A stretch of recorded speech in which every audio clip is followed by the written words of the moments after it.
Hello, hi everybody. Welcome back to another What's on Your Mind.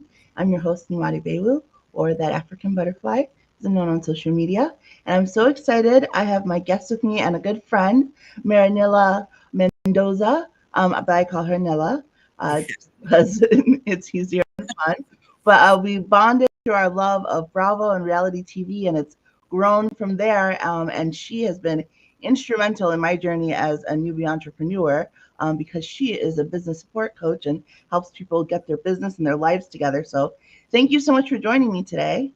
Thank you. I'm always excited to talk to you about anything at all. So, I know, I love it. Well, to yeah. start off, can you tell everybody just a little bit about yourself? Yeah. Hi, my name is Marianela Mendoza. I'm out here in Oakland, in California. Born and raised in the Bay. And I am, like you said, a small business support coach, consultant, overall busybody, big sister, here to tell people what to do with their lives because that's easier than, sometimes me doing what I need to do with my life. And I have over 35 years of experience in both corporate America, nonprofit, volunteer work, what have you. So I feel that I have a lot of experience, a lot of knowledge to give to people. And, I'm just here to help whoever needs it. Perfect. Yeah, so Yeah. I'm just going to ask you some business questions, some mental health stuff. We'll just chat. Yeah. One of them is that you mentioned that you worked in different fields, Hmm. nonprofit, corporate, things like that. Do you have a favorite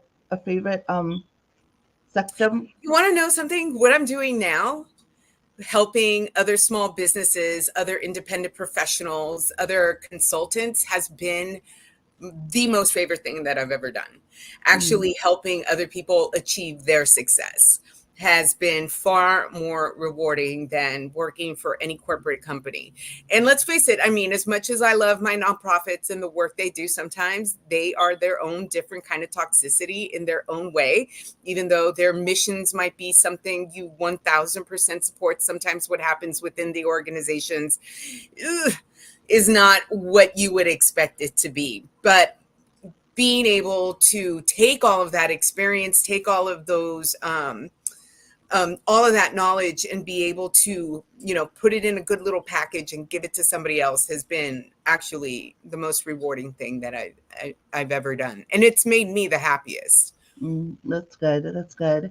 Hmm. And you mentioned something that I ran into, because I love working with nonprofits and things like that. I have a thing about just sort of feeling like I'm making some type of difference. I was in corporate and banking for so long, and it was Yeah. fine, but I didn't feel like I was contributing in a way that I wanted to. Hmm. So I worked with more nonprofits, but you quickly realize that sometimes nonprofits are just corporates dressed up in a pretty nonprofit bow. Yeah. How do you like suggest, or how do you With um the excuse that they're allowed to pay you less because you're doing it for the community. right, that, yes, all of the work, less of the pay, Yeah. and a lot of times the same stress. So like, how does someone like try to work around that? Like, how, if you want to be involved and give back, but you also don't want to feel like you're taken advantage of by these corporations, is the only way really truly to volunteer, or is there a way to make it Well, your career? I think what you just said right there is a really important stepping stone. I don't think that if you've only worked corporate America all your life, all of a sudden deciding you're going to quit because you just want to be a a Robin Hood But of any kind, and just all of a sudden do all good for the poor. I definitely do suggest volunteer first for the organization that you are thinking about, or Mhm. the the communities that you are thinking about really serving. Volunteer first. Don't give up your day job. Don't give up that steady paycheck quite yet, because and this is changing. But I've noticed. But when I was coming up and going through nonprofit, you do have a lot of that white savior mentality. A lot of these nonprofits are run by, you know white liberals who all of a sudden decide that they're going to be Michelle Pfeiffer in a low income high school ready to save everybody. you Right, know right. so sometimes you have to go in with the with open eyes and understand that you are going to deal with all of these same personalities. Mm. So just because you're working in a nonprofit doesn't mean you don't have the same toxic personalities you're working with in corporate companies, except now that they're using guilt to make you work longer hours instead of the paycheck. Yeah.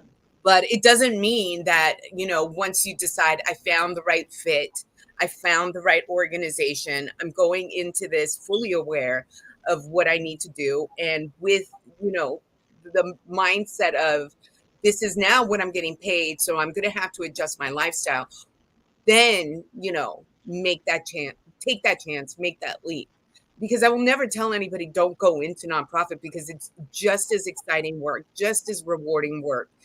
And it actually it did make me feel a little better getting up in the morning and basically working myself to the bone for my communities, because at the end of the day, yes, the organizations and the management were one thing, but the clients and the community I served were really what made it all worth it to me. One of my favorite jobs was working, it's an organization that's no longer around, Women's Initiative, which was a nonprofit that helped low-income women, start their own small businesses here in the Bay Area by giving, it was a 22-week course in management, in budgeting, and also in personal kind of support. And I still know some of those women in business, and I still keep touch with them, and I see them thriving. And it's just, no matter what I went through, to know that they're still doing what they wanted to do is just, it made it amazing. It's always nice. Like, that's one of the things I love about kind of that work, is being able to see the fruits of your labor, if you will. Like I maybe it's also because like I'm more of a creative, but I like being able to make a vision, or make a goal, or make a, an end thing, and then actually seeing it through. Even if it's something as simple as like an organization I work with, Every Man Counts, they have a backpack drive next week. Like, just little things like that, though. It just feels good. Yeah. And I will tell people, if you are looking to work for a particular organization, one, yes, volunteer for them so you can see what's happening from the inside out, but also interview them, interview their staff, interview their management, talk to the people in the communities that they serve. Are they really fulfilling their mission?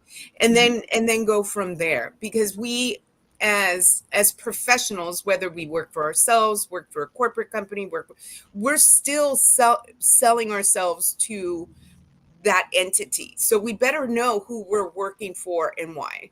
It's up to us to be well informed as well. Yeah, absolutely. And I think, and volunteering is super helpful. I always encourage people to do it. Yes. A, just because it's nice. Yes. And B, it really is a great way to build skills in an area you might not have skills in, to build a name for yourself. When I decided that I wanted to change over and start my journey to being a snowbird, which is my goal, is to live up north half of the year and in the south half of the year. When I decided, I wanted that journey, part of it was figuring out like what careers I could have where I don't have to be tied down to a certain location while doing something that I love. And, I went through all of the personal mental inventory, came out at, doing creative things and doing stuff on social media. But volunteering was great for that, because when you're coming in with a resume that's like, well, I've done this, but this is completely different. I don't have like on my resume experience in communications, but I know I'm a badass communicator. And I know that I'm super creative. It's hard to get people to just pay you, but volunteers, they'll be like, okay, sure.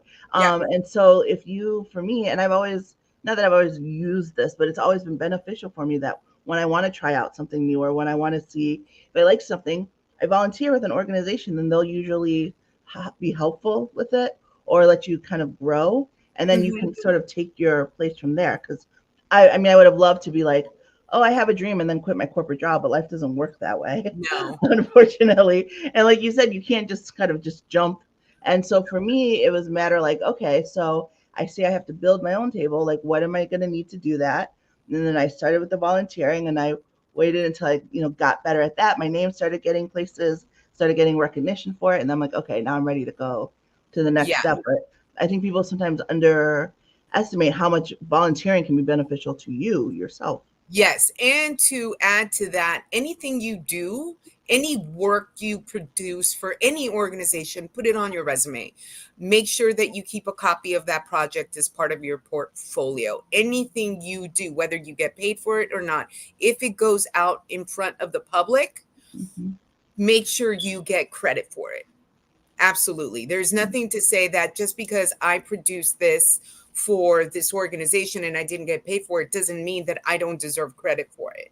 Yes. Yeah. It's your work. Always take responsibility and always take credit for your work. Yeah.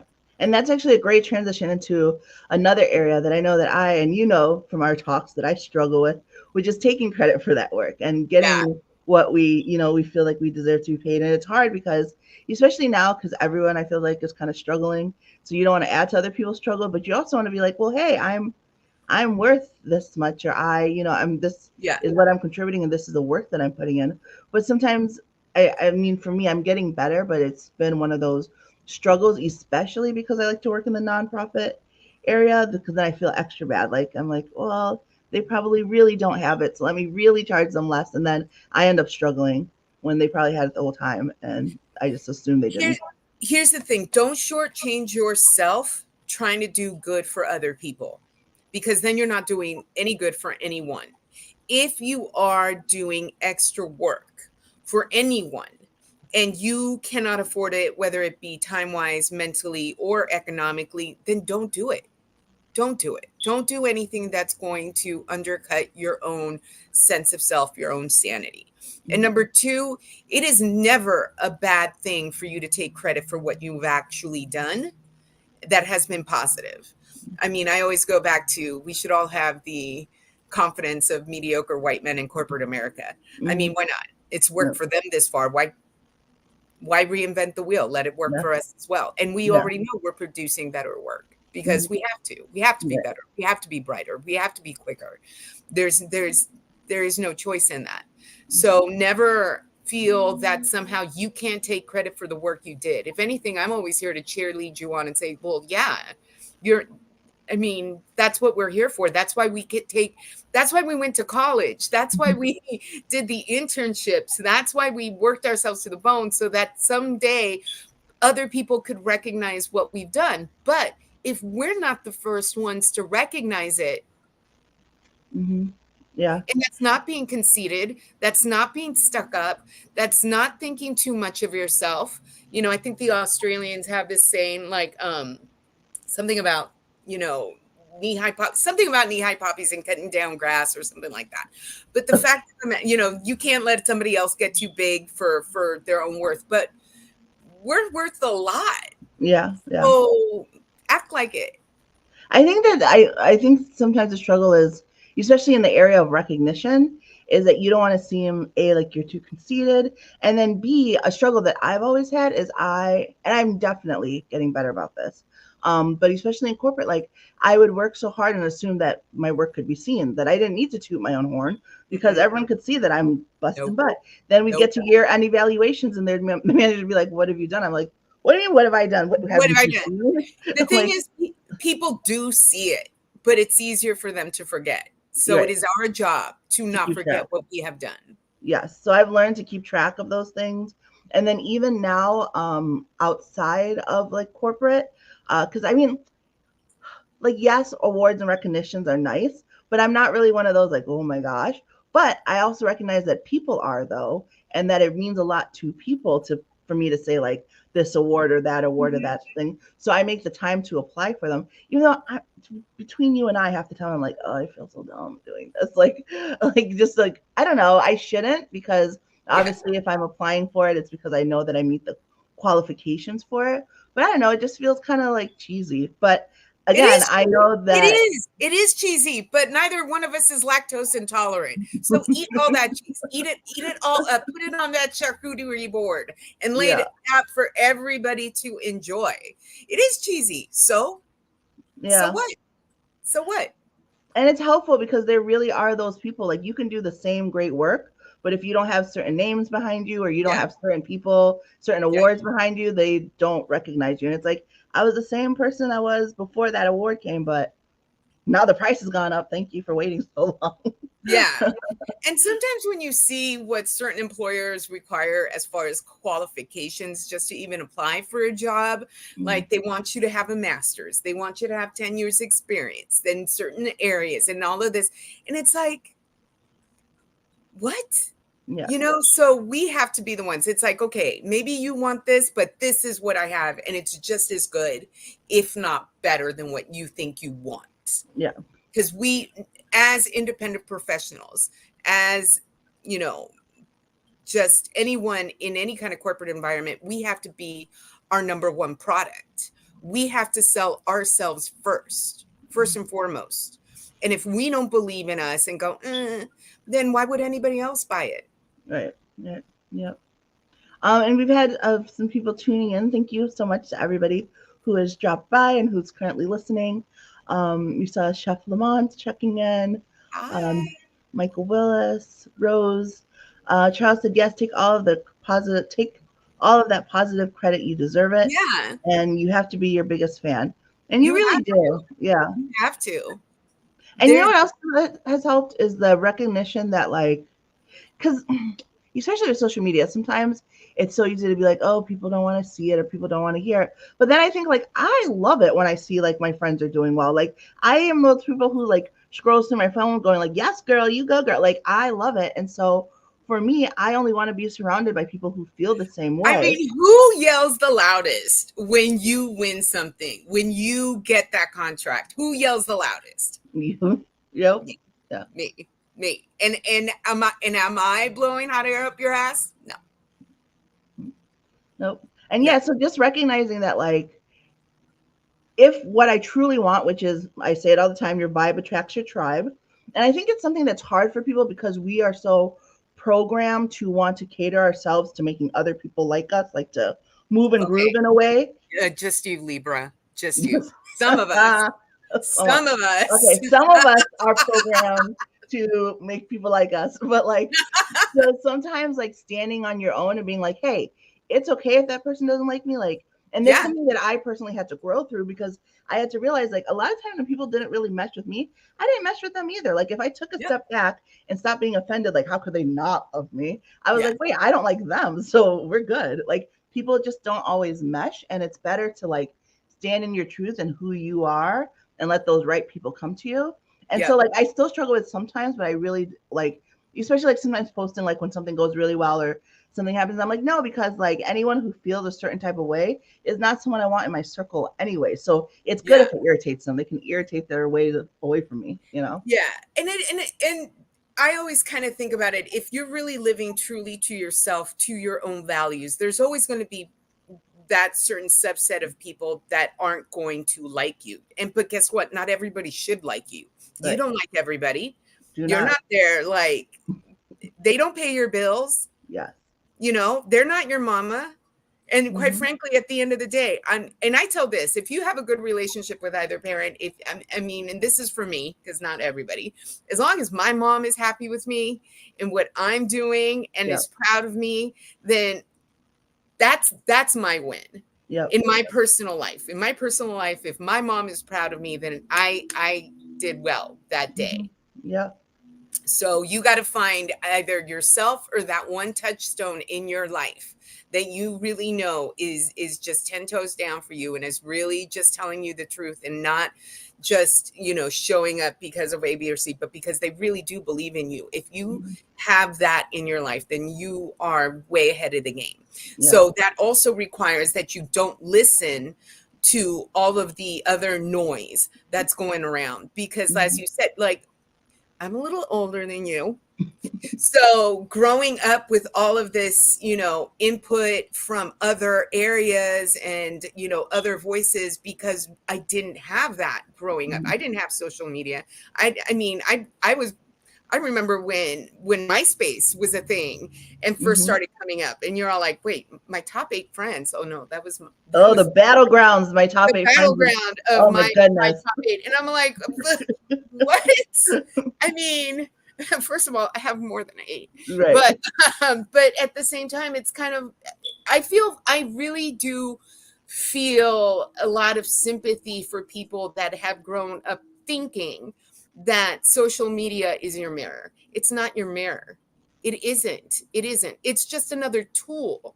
Mm-hmm. But it is not a mirror to your worth. It is not a mirror to who you are. It is not a mirror of your capacity to just overcome. It is not a mirror to your worth. Yeah. And if you could just see it as what it is, a tool to get your message out there and to look at hot guys and kittens, then you put it in perspective. Then Yeah. you really do put it in perspective for what it's supposed to be. It isn't supposed to be there to make you feel bad. It's just supposed to be there to move your own agenda forward. Yep. Yep. And you really do control what you see on social media, even though people pretend like they don't. Like, you're seeing a lot of stuff you don't like. It's because you're engaging in a negative way. Like, Yes. I love social media, and like I love dissecting it because it's such like a microcosm of like the real world, like how people take in certain things and But pretend that's the like they thing, it's don't, not but they really do like the negativity of it. Yeah. Yeah. I even have a hard time thinking that it's a slice of the real world, because what people do behind their keyboard, they would never do in actual public. They would never do it. As much as they want to say, oh, it's like, I would talk so much shit and you're nothing and blah, blah, blah, blah, blah. And you build it. But the minute you actually get them in front of people that are doing the same thing in front of them, they just, nada. Well, I There's do nothing think that like better. keyboard warriors definitely are not as much in real life, but that thought process, that mentality behind like you think you're standing in front of a bunch of people who are like friendly, but like half of them hate you because they have their own insecurities and their own problems. And like I think that you can see a little bit of that. And what I love about social media is that it's so much like, for me anyways, it shows like how much you matter and how much you don't matter at all. And like I find both very comforting. Like I don't know if that's weird, but like I find the fact that like you being able to stand in your truth and speak your truth, like you can help other people, you can help people feel seen, people feel heard, all of those things, and you can make a difference. But at the same time, you also realize like you are such like one tiny little person. Like there's millions and millions of people out there. Even if you have like a ton of followers or someone with like more millions of followers out there, like it's not that serious. You're not that important. Like your opinion matters, and it also does not matter at all. Like at all. Take a chill pill. Because and I don't know, like I love it. Like those million followers, if 25% of those million followers are actual real people, I would be surprised. How many of those followers are actually bots? Right.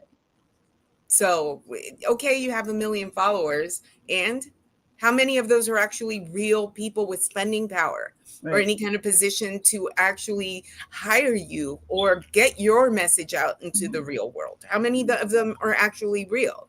Yeah. I rather have, on one of my accounts, I think I have 1,200 followers, but I know they're all real people because I've gone through all of their accounts when they add me. Right. Yep. That part.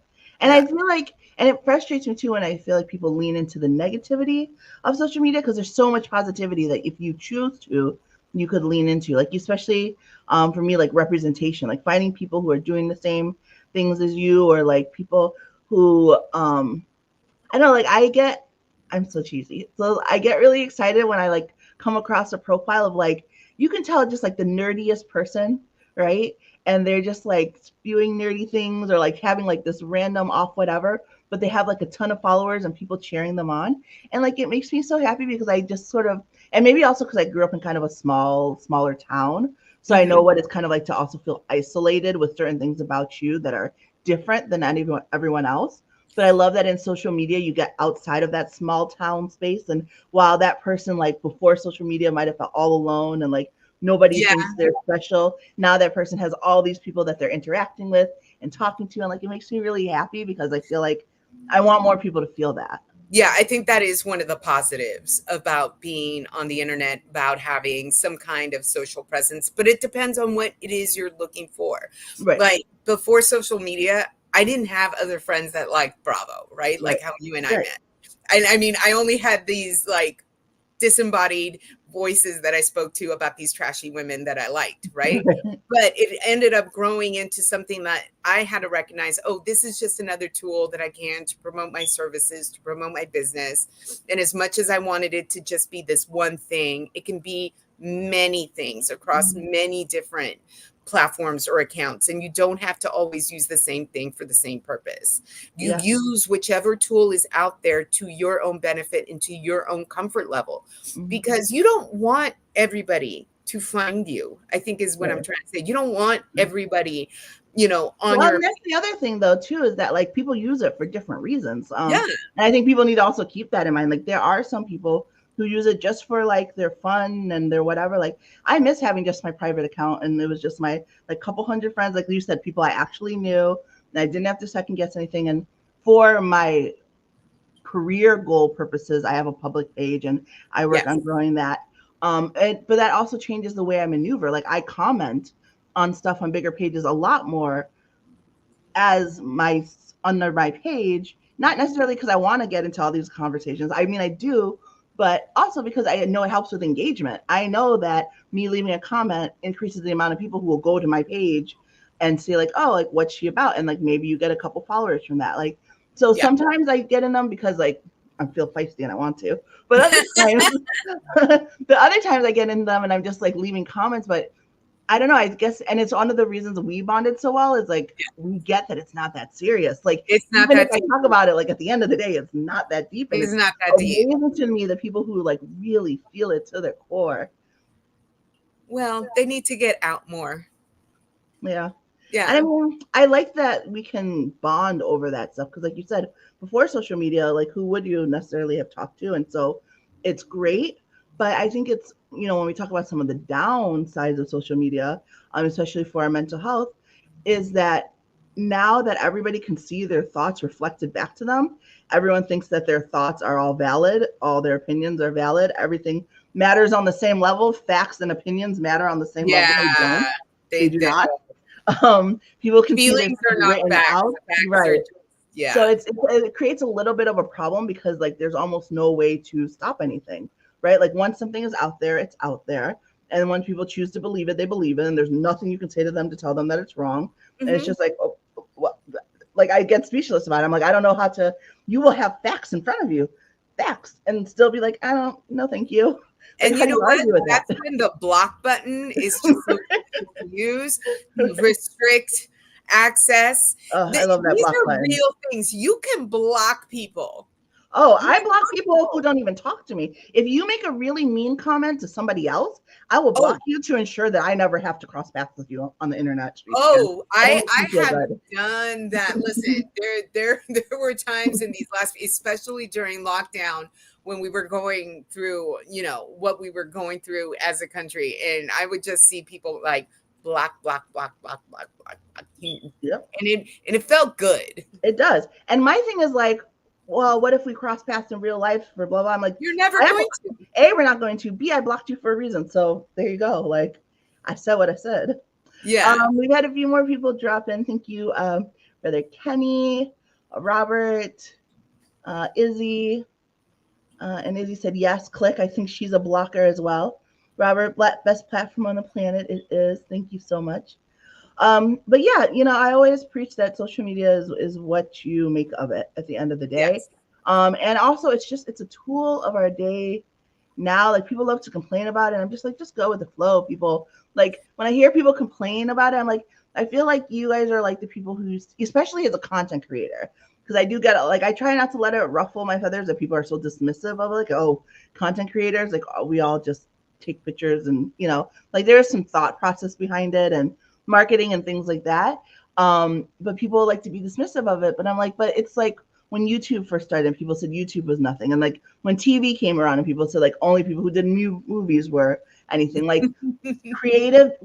creativity like changes and ebbs and flows over time, as does advertising and marketing. And it's just like, I don't know. I just want to tell them to stop complaining and let us see. Here's the thing: complainers are always going to complain. Let them. True. Yeah. Let them. Let them, because that's all they're doing. That's all they're wasting their breath on. So what's that got to do with you or me? That's true.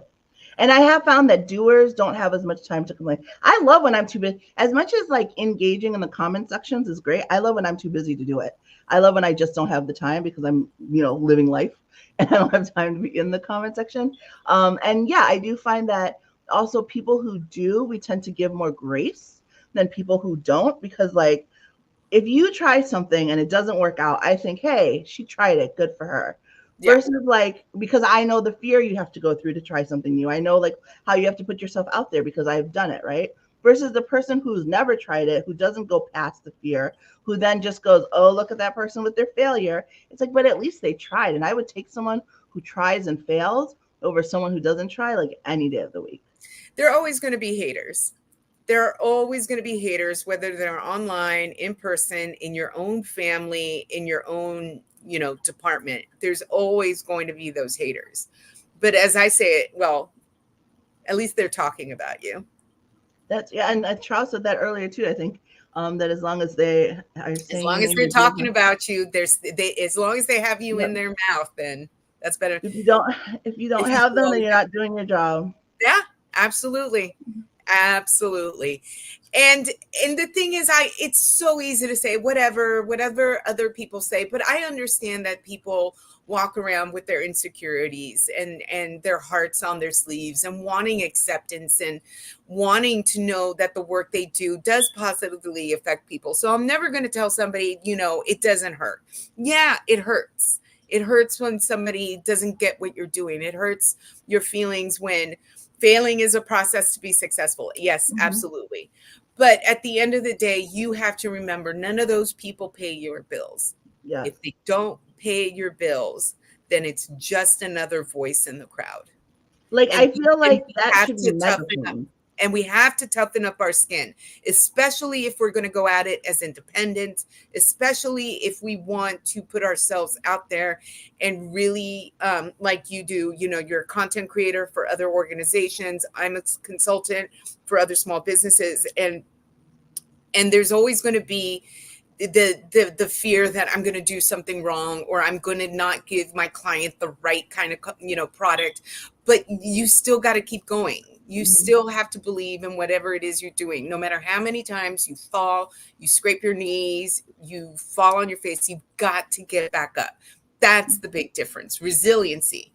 You can fail all day, and it is better than, succeeding on your knees. Yep.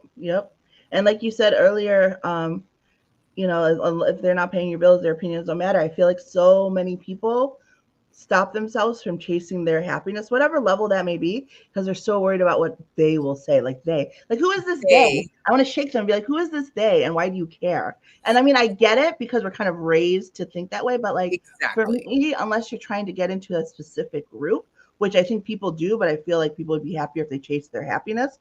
Like instead of trying to figure out how to get in a group, try to figure out what makes you happy and then get with that group. But let's bring it back to another day. The they begins at birth into whatever family we are born to. That's the first they with the capital T that we encounter. We have to make them happy. Them as in our parents, them as in our grandparents, our aunts and uncles, the cousins and all that. Those are the first theys we encounter. And unfortunately, a lot of the time, those very relationships that are supposed to hold us up sometimes hold us back because they really don't want to see us hurt.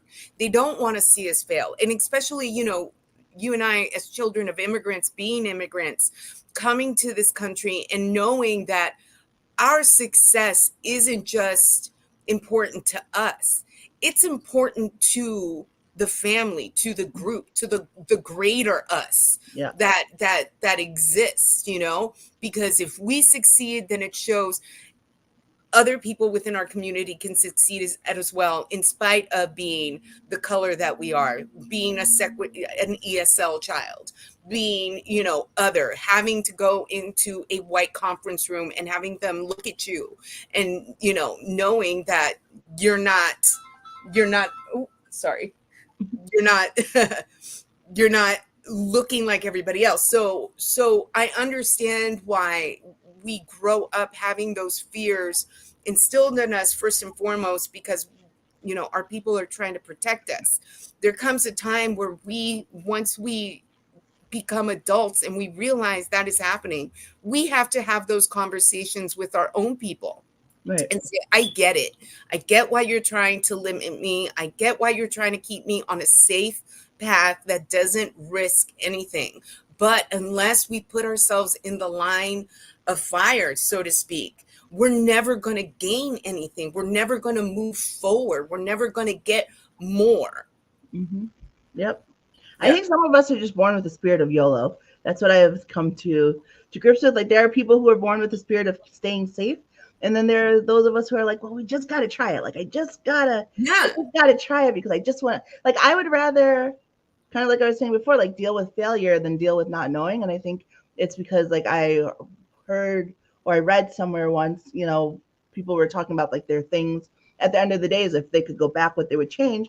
And so many people were like, I would have just done it. I would have just said the thing or tried the thing or, Mhm. and I hate, leaving with what if. So from that on, Yes. as much as I can, I don't have those. Yeah. And it doesn't always turn out great. In fact, sometimes I know I'm walking towards a dark path, but it's like, I just gotta know.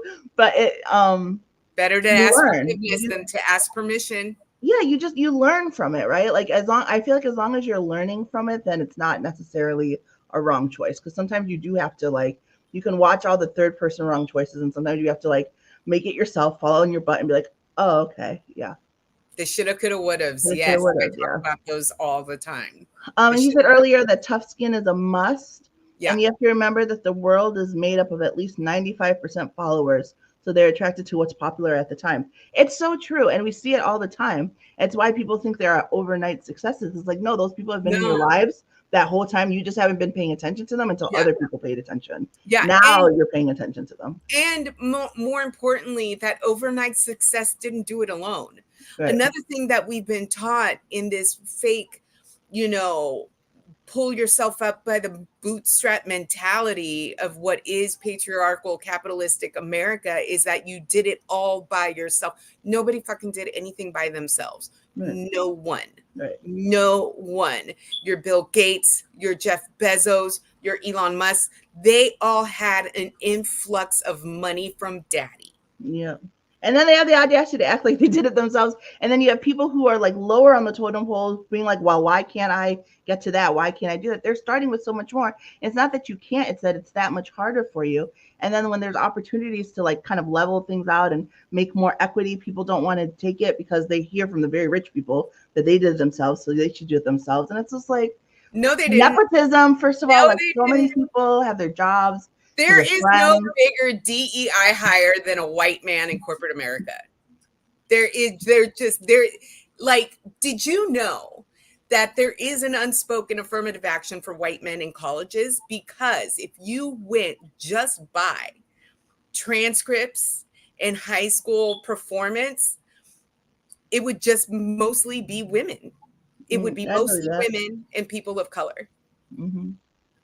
But that is something that will never be discussed or put out there. So if in any way, anyone out there, if you ever thought I wasn't enough, it's just built into the system that we live in. And we have to, that is something that I really do try to talk about a lot and over and over and over and over again. It's just because it didn't work out for you the first time around doesn't mean that you give up and you don't keep trying. But you also have to give yourself the grace that you are not living in a world that is meant to see you succeed in the first place. If we succeed, it is in spite of, not because of the world we live in. Yep. And that in itself is a win. It is. And it's something to keep in mind, especially when we're in these spaces. And it's August is Black Business Month, so it's a great time to talk about it as well as you enter different spaces or work with your businesses. But all minorities across the board, and women as well. It's like so often we feel like, oh no, we're not as good. When the truth is, we have to be so much better just to get in that space. That if we really took stock, we'd probably be the most qualified because it was so much harder for us to get into that space. Mm-hmm. Meanwhile, we're sitting there second guessing ourselves. Yeah. And if I have any advice to tell anybody, it's like, just drink your own Kool-Aid. Literally drink your own Kool-Aid because I'm sure it's delicious. Mm-hmm. It is delicious. It is. And also don't let other people's determination of your value make you change or think that qualifies as your value. I think I said that out backwards, but basically, and Charles said we're set up to fail from day one. Yeah. That's a powerful statement. Yeah, because at the end of the day, it's so easy, when you hear those no's to think like, oh, I'm not worthy or I'm not good enough. When most things at the end of the day are just opinion. So someone else's opinion of you should not change your opinion of yourself. And it's okay to know that you're worthy and would, like more, deserve more, that you're better than certain circumstances, and to work towards it. Mm-hmm. And actually, I'm going to take a moment to my own horn because I can finally tell people. And it goes into this conversation because I was thinking about corporate, and part of why I left corporate is because I knew that there were positions that I was good enough for, and people would get passed. I'd get passed over for them, and then they'd come back to me to do the work or to clean up after those positions, and I'm just like, this is ridiculous, and this is clearly not a space that I'm growing in. But I knew what I brought to the table, so I, like I said earlier, did the volunteer thing for a while, and then for the last year or so, I've gone on my own full time, which has been scary and challenging, but also rewarding. And I just found out that I am being named one of Delaware's top 40 under 40 business innovators. So that's exciting. I'm pretty excited, actually. That is exciting. So yeah, so you can't let other people's worth, determine your worth. Because I could have stayed in corporate and I could have let my bosses pass me down for other jobs that I knew I was deserving of, or I could be like, Yes. all right, you don't see my value. I see my value. I'm doing my thing, and that's exactly what I've done. Yes. So if you are thinking about doing your thing, do your thing. And you can't let your own insecurities that are fed by those outside voices be louder than your own voice that believes in yourself. Yeah. Like I always remember, it's like when I really start feeling like a way about wherever I'm at, I got to remember, it's like, did I feel this way about myself when I was 5, when I was 6? No. When I was 5 and 6 years old, before everybody told me to be quiet, I thought I could do anything. Yep. I thought it's like, why are people not asking me my opinion, right? Yeah. Sometimes I got to remind myself, I was like, I was a fucking little badass when I was 5 years old. I got to go back there. Yeah, there, yeah. Right? And I'm blessed with a mother who raised us like that. Her kind of daily affirmations, one of them was like, you can do anything you put your mind to. So like, I literally think I can. Like, so it's very hard. But it's my mom was a little different. My mom was like, none of my children are stupid. What is going on with you? Yeah, but it's nice though to have that confidence in yourself and like, thank you everybody. Thank you. I appreciate it. It's nice to have that confidence in yourself and know that like, no matter what other people's opinions of you are, that it's just that it is their opinion, and it does not change your worth or your value. It is not. Well, I know what is a fact is I love talking to you. I can't believe how much time has flown by. I appreciate you so much for joining me. But thank you. I never get enough talking to you. I think, for people that don't know, I do like a weekly support group for independent professionals. I'm going to try to advertise my next round that I'm doing. And Amanda has been part of this group with other women. And the times where there have been people that show up to go, I didn't even know if I wanted to show up today, but by the time we're done, we have pumped each other up so much. I think it's so vital for everyone to have that kind of support group to really make it forward. Because again, I said, we can't do it alone. Nobody succeeds in a vacuum. You need to have other people that are experiencing or going through the same trials that you are, so that you understand it's like, oh, it's not just me that can't figure this out, because we can all figure it out once we have that sounding board and just go, oh, I already knew the answer, but I just needed to remind myself. I needed somebody else to remind me, bring me back down to earth and ground me about it. So if for any reason anybody out there is feeling a way, I'm doubting whether or not they made the right choice, find your people. Find, like Namani said, find a tribe that matches your vibe, because that is what we really need to succeed as individuals, as as people, women, people that look like us, that would normally feel not always received well in certain professional organizations. Find the people that are going to support you and back you up, because I think that is absolutely key to being successful, whether you still work in corporate America, whether you work in nonprofit, you want whatever.